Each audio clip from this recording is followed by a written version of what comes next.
r/no sleep. I was in prison for 15 years. There was a skinwalker in there with us. A little background first. I was serving a 15-year sentence in a penitentiary in southern Arizona. What I was in there for isn't important. During my stay there were countless things that happened that no one could explain, and even more that no one wanted to know more about. It all started with a prison legend. Supposedly, years ago something awful and unexplainable happened in the prison. Every morning we'd be woken up, and expected to stand near the front of our cells while guards visually confirmed we were present and accounted for. Apparently about a year before I got sent there, the most brutal and unexplainable thing happened during one of these routines. A man who had a cell to himself looked very off during this check. When a guard pulled over another guard to help him check it out, they found it wasn't actually the prisoner they were expecting at all. It was a totally different man. This man was wearing the skin of the other man over him. Loosely fitting, draped over him, apparently looked like a real monster. The scariest things was the guy wearing the skin was not an inmate. They had no idea how he even got into prison, let alone a cell. What's worse is that they couldn't even figure out who the hell he was. He wasn't documented anywhere. And what's worse than that? They never even found the body of the man of the skin he was wearing. Pretty grisly stuff, I know. And I realize that's not the go-to definition of a skinwalker, but that's what the prison called him. The skinwalker. Didn't help that the guy never talked apparently. Anyway, that's what started the whole skinwalker superstition around the yard. Apparently the guy got shipped to a different spot about a month after it happened, and just about everyone in Gen Pop felt all the better for it. I heard about the story on the second day of my stay. Hell of a story to hear to place in your home for the foreseeable future. Now on to the real shit though. Sure, that guy was the skinwalker, but all he did in the long run was get an old lifer Navajo inmate to tell everyone about actual skinwalkers. It seemed like a lot of the prison culture actually revolved around them. Now, apparently, skinwalkers are tricky to point out on the spot, but if you manage to survive around one for more than a minute or two, almost everyone can tell the mannerisms are all off. They can mimic human speech but not replicate it. They twitch manically. They have an unnatural gait while walking.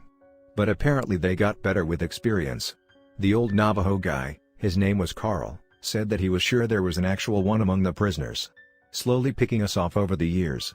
He called it the Grandmaster Skinwalker at one point.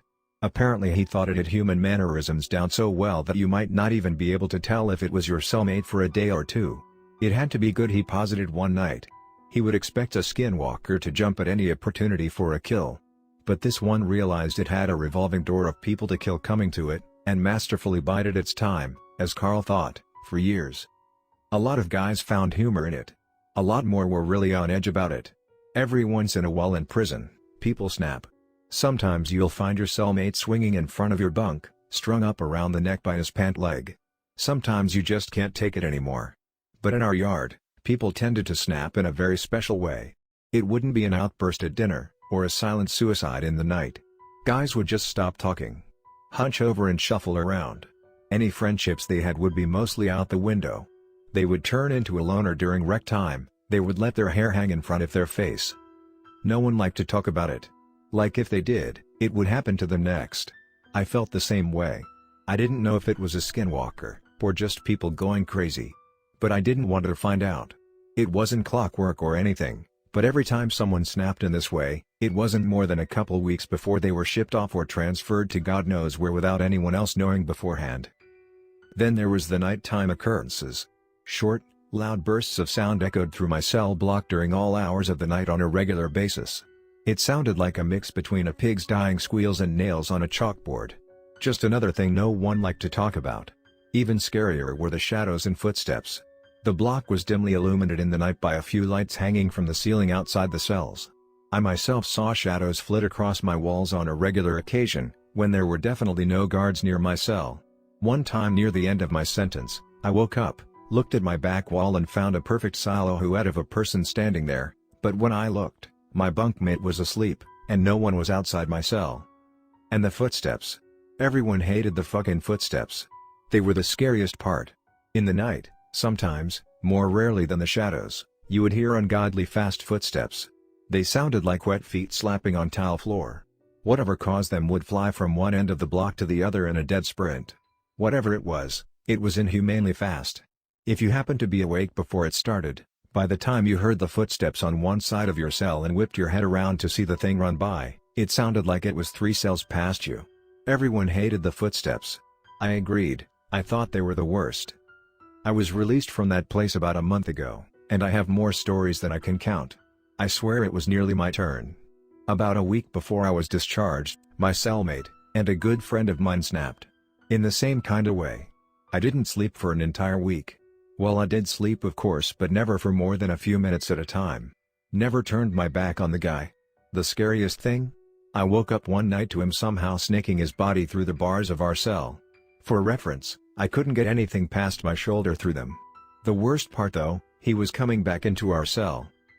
On the day of my release I didn't say a word to him. Just left. He seemed fine with it, so was I. I had made it through 15 years of prison fights, gang disputes and for all I know, skinwalker abductions. I left through the front gates, a free man.